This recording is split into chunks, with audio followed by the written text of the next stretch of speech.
Welcome to the Q4 and Fiscal 2016 Results Presentation. My name is Rene Gorham, and I'm the Chairman, President, and CEO of BioSyent Inc. I'm going to start today's presentation with a look at our quarterly performance. The current slide shows you our sales, EBITDA, and net income after tax. Our sales for the 3 months ended December 31 of 2016 reached just over $5 million. Our EBITDA was $1.59 million, and our net income after tax just under $1.1 million. That represented growth of 30% in revenue versus the year ago period, 58% in EBITDA, and 44% in net income after tax. For the full year, our sales grew 16% versus 2015, our EBITDA 15%, and our net income after tax by 14%. Taken over the last 2 years, our compound annual growth rate in revenue was 21%.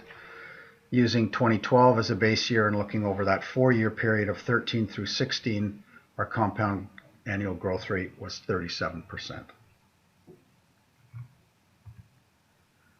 So for the quarter and for the year, we had several growth drivers. So our pharmaceutical business reached just under $5 million, $4.92 million in Q4, which was a 30% increase over Q4 of 2015. For the full year, our pharma business was $16.66 million, up 16% over 2015. Several products contributed to this growth. FeraMAX in Canada saw sales volumes measured in units increase 22% in Q4 versus year ago and 10% on a full year basis. FeraMAX powder units increased 16% in the quarter and 27% on a full year basis. RepaGyn saw units increase 29% in the quarter and 65% on a full year basis. And Cathogel Jelly 2% units increased 25% in the quarter and 17% on a full year basis. So strong performance across a number of products for the Canadian pharmaceutical business. In addition to that, FeraMAX International saw an increase in the quarter of 202% in Q4 versus Q4 of 15. Some of that was anticipated and signaled in our investor presentation in November. We had some orders that carried over from the third quarter into the fourth quarter of the year. On a full year basis, sales measured in dollars were up 36% versus 2015. We had shipments and revenue coming from 5 countries outside of Canada. So looking over the last 20 quarters of our pharmaceutical business, you can see a steady progression. Of note, we've now recorded sales in our last 8 consecutive quarters to customers outside of Canada. So that our international business for FeraMAX has now kind of sunk its roots into our normal quarterly planning. This is a trend that we expect to see going forward. During the quarter, we had a number of other activities really to drive growth going forward into the future. In November, we signed an exclusive license and supply agreement for a new women's health prescription drug product. This is in a market segment that IMS values at about $200 million in 2016 with a growth rate of about 5% on an annual basis. This product is going to be complementary to the doctor call targets that we have for FeraMAX and RepaGyn. In the quarter, in November specifically, we launched a new compound in the Agueton prefilled syringe system, specifically phenylephrine hydrochloride. We've already received customer orders and started shipping the product based on what we've seen to start the year this year. That product has already been adopted in a number of hospitals. And of note, since we've made some significant investments in both in licensing Cysview for bladder cancer detection and management, I'm sure there are many that are interested to see how we progress with that product. We've had some excellent feedback from the medical community, uro-oncologists. In December, we had a significant order that was shipped destined to one Canadian hospital. So as we look into 2017 and beyond, there are a number of things that we see as driving our growth, but I thought I might comment a little bit around our planning as we move into the 2017 and over the next 5 years. So we refreshed our strategic plan in the second half of 2016 and have really coalesced our plan over the 5 years ending of 2021 around three specific areas, that being growth, both top line and profit growth, diversification of our portfolio, and the sustainability of our business over a long period of time. So that is something that we looked at over a 10-year period. We feel that we have the portfolio of products now that can support significant and above average growth rate over a long period of time. Of course, we are working on in-licensing or acquiring new products on an ongoing basis as well.